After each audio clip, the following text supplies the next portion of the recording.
बिस्मिल्लाहिर्रहमानिर्रहीम। आज जो हम टेस्ट डिस्कस करने हैं वो जी चैप्टर 13+14 का। तो पेपर ए से स्टार्ट करते हैं। पहला क्वेश्चन है जी if x is equal to sine inverse square root 3/2 then x is equal to, आपने देखना है किस एंगल के लिए। एक्चुअली ये है जी sine x is equal to square root 3/2। अब ये किस एंगल के लिए स्क्वायर रूट 3/2 देता है, ये सबको ही पता है जी। साइन जो 30 होता है वो 1/2 होता है और जो 60 होता है वो क्या होता है स्क्वायर रूट 3/2। तो ये हमारा आ गया 60 डिग्री बीटा ऑप्शन में। नेक्स्ट है जी सेकेंड कॉज इनवर्स 1/2। अब कॉज इनवर्स 1/2 की वैल्यू सबको याद होगी, एक्चुअली होता है π/3 पे 60 डिग्री पे। तो सेकेंड 60 की अगर वैल्यू याद नहीं है तो इसको हम लिख सकते हैं 1/cos 60, 1/cos 60 डिग्री। और cos 60 की वैल्यू अगेन 1/2 है, तो मिला के ये नोमिनेटर में जब शिफ्ट हो जाएगा तो ये 2 हो जाएगी। नेक्स्ट है जी y is equal to cos inverse x then range. ये आपको टेबल आपने याद किया होगा कि जो प्रिंसिपल ट्रिग्नोमेट्रिक फंक्शन है, जो इनवर्स फंक्शन है, उनकी क्या होगी, रेंज उनकी क्या होगी। अगर आप देखें ये अभी जैसे नज़र आ रहा है, जब आप कॉज इनवर्स का जो आंसर निकालते हो तो हमेशा एक एंगल मिलता है, ठीक है। तो जो कॉज इनवर्स की रेंज होगी वो एंगल में होगी, और एंगल वो कौन सा है, वो 0 to π है। The domain of the principal sine function, ये भी आपको टेबल से पता होगा जी। तो डोमेन जो होती है प्रिंसिपल साइन फंक्शन की वो -π/2 से π/2 है। The trigonometric equation has dash solution. एक ट्रिग्नोमेट्रिक इक्वेशन के इन्फिनिट मैनी सोल्यूशन होते हैं, क्योंकि उसके पीरियोडिक फंक्शन है, इस वजह से इसके सोल्यूशन इन्फिनिट होते हैं। नेक्स्ट है जी solution of cos 2x। cos 2x की अगर बात की जाए तो 2x इक्वल टू cos उधर जाके इन्वर्स हो जाएगा, cos इन्वर्स 0। तो 0 हमें पता है जी π/2 पे होता है, तो π/2 जब 2 इधर डिवाइड होगा तो π/4 हो जाएगा, जो कि बीटा ऑप्शन में है। Theta is equal to 150 degree then its reference angle. Reference angle होता है जो नियरेस्ट एक्स एक्सिस से जो एंगल बन रहा था, और 150 का नियरेस्ट देखें तो वो 30 डिग्री होगा। जो क्योंकि 180 पे जाएगा तो मैं इधर शो कर देता हूँ आपको, ठीक है। अगर सपोज ये 150 है, यहाँ से यहाँ तक ये 150 है, तो बाकी नियरेस्ट एंगल अब एक्स एक्सिस से ये बन रहा है, इसे हम कर देंगे जी 30 डिग्री। तो इसका रेफरेंस एंगल क्या है, 30 degree. The solution set of this is trigonometric equation. अब जब भी सोल्यूशन सेट की बात की जाए तो हमने बैक सॉल्व करना है। बैक सॉल्व किस तरह करना है, सबसे पहले तो ये पीरियड है एन को 0, किसी एक स्पेसिफिक वैल्यू को हम चेक कर लेते हैं। एन को 0 पुट करें, जब 0 पुट करेंगे तो एक वैल्यू हमारी आएगी π/4 और दूसरी वैल्यू आएगी 3π/4। अब हमने देखना है ये किसको सेटिस्फाई कर रहा है। π/4 45 डिग्री है और 3π/4 एक्चुअली 135 डिग्री। तो ये फर्स्ट और सेकंड क्वाड्रेंट में। अब देखें साइन एक्स इक्वल टू 1/1/√2 हमें पता 45 पे ही होता है। साइन 135 भी 1/√2 होता है, तो यही हमारी ऑप्शन करेक्ट है। अगर कॉज की बात कीजिए तो पहला ऑप्शन तो इसको सेटिस्फाई करता है 45, लेकिन 135 माइनस में होता है, इस वजह से ये आंसर नहीं होगा, और बाकी ऑप्शन हमारी वैसे ही ठीक नहीं है। शॉर्ट क्वेश्चन है जी find the value of cos inverse -1/2। बड़ा सिंपल सा, हम इसमें अल्फा सपोज करते हैं जी। कॉज इनवर्स -1/2 है, तो यहाँ से कॉज अल्फा क्या हो जाएगा 1/2 और सॉरी -1/2। आपने देखना किस एंगल के लिए ये -1/2 हो रहा है, वो अपने एंगल लिख देना। Evaluate without using calculator tangent inverse 1/√2। तो जब कैलकुलेटर के बगैर उसी तरह हम इसको अल्फा सपोज करेंगे तो ये क्या बन जाएगा tan alpha is equal to 1/√3।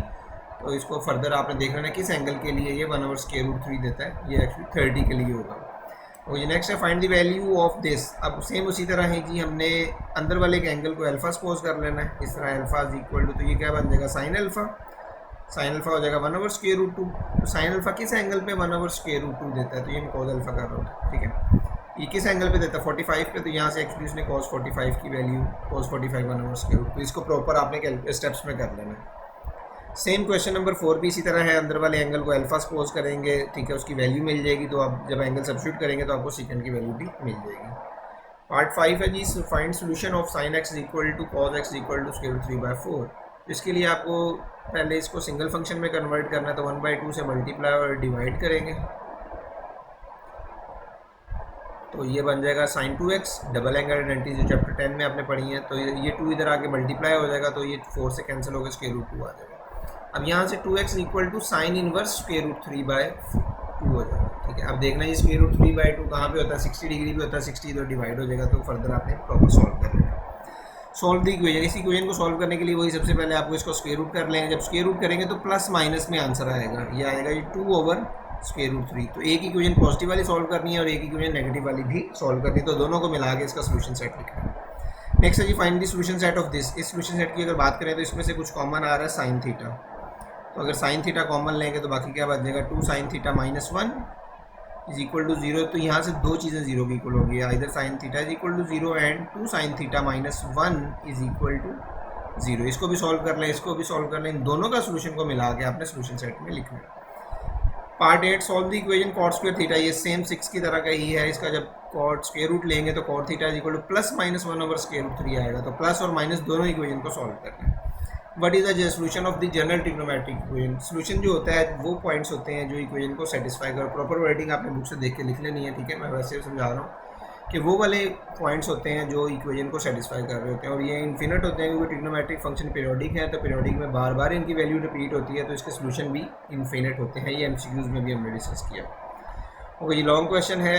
13 chapter से पहले 13.2 में आपने फॉर्मूले याद किए थे, sine inverse A, sine inverse B, cos inverse A, cos inverse B, plus और माइनस के, ठीक है। इसी तरह टेंजेंट इनवर्स के भी। तो इसको आपने कैसे सॉल्व करना है, इसका लेफ्ट हैंड साइड पे भी फॉर्मूला लगा देना, राइट पे भी लगा देना, तो दोनों साइड आपकी सेम आ जाएंगी, तो प्रूव हो जाएगा। बी भी सेम उसी तरह है, लेकिन उस 2 tan को आप ब्रेक कर देना है। टेंजेंट इनवर्स 2/3, टेंजेंट इनवर्स 2/3, इस पर फिर वो फॉर्मूला लगा लेंगे। फॉर्मूला लगाने के बाद सिंप्लीफाई करें, आपको मिल जाएगा आंसर, ठीक है जी। नेक्स्ट पेपर बी की तरफ चलते हैं।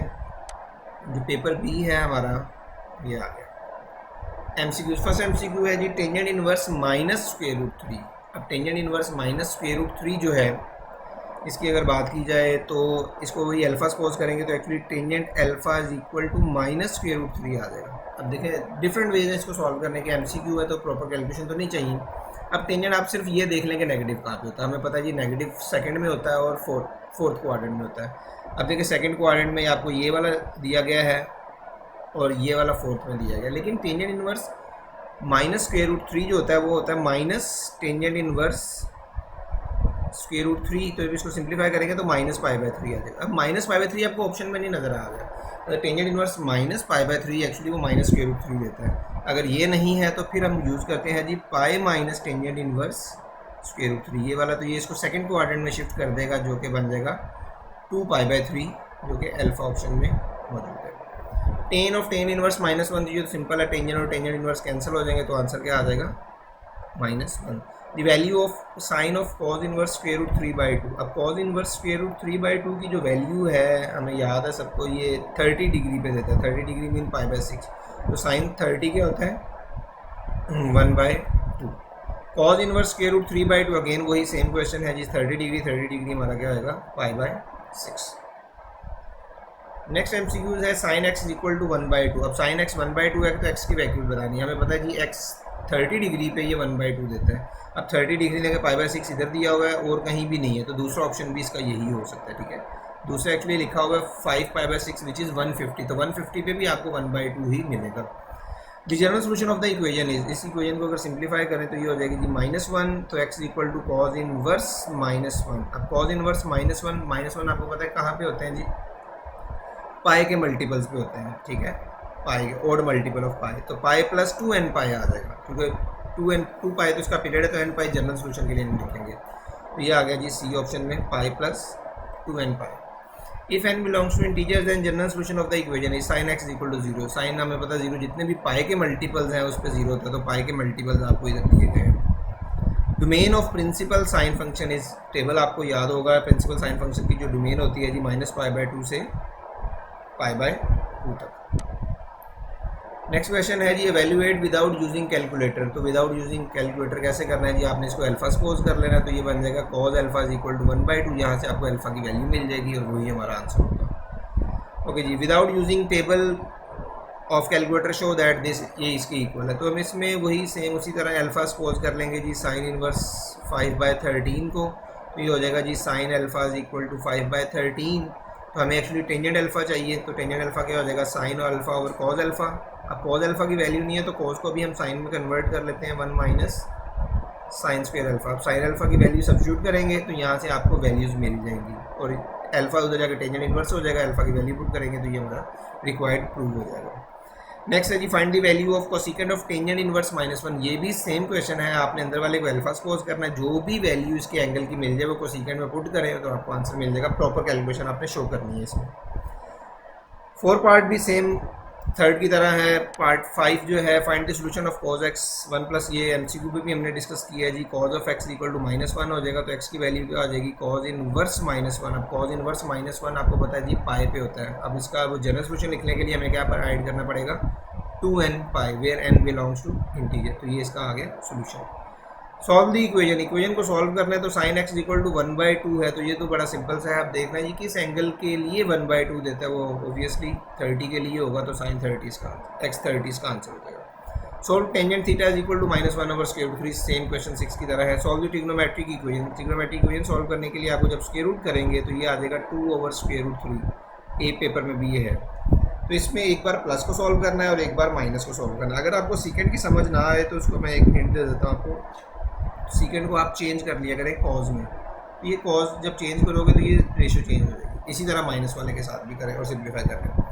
डिफाइन ट्रिग्नोमेट्रिक इक्वेशन, एक ऐसी इक्वेशन जिसमें आपके ट्रिग्नोमेट्रिक फंक्शंस आ जाए, उन इक्वेशंस को हम ट्रिग्नोमेट्रिक इक्वेशंस कहते हैं। प्रॉपर वर्डिंग आप बुक से देख के उसमें एग्जाम में लिखनी है। ओके जी, 3A part long question. Prove that 2 tangent inverse 1/3 tangent inverse 1/7 is π/4। तो इसकी जो लेफ्ट हैंड साइड है इसमें जो 2 है पहले इसको सिंप्लीफाई करते हैं तो tangent inverse 1/3 plus tangent inverse 1/3 लिख देंगे उसको।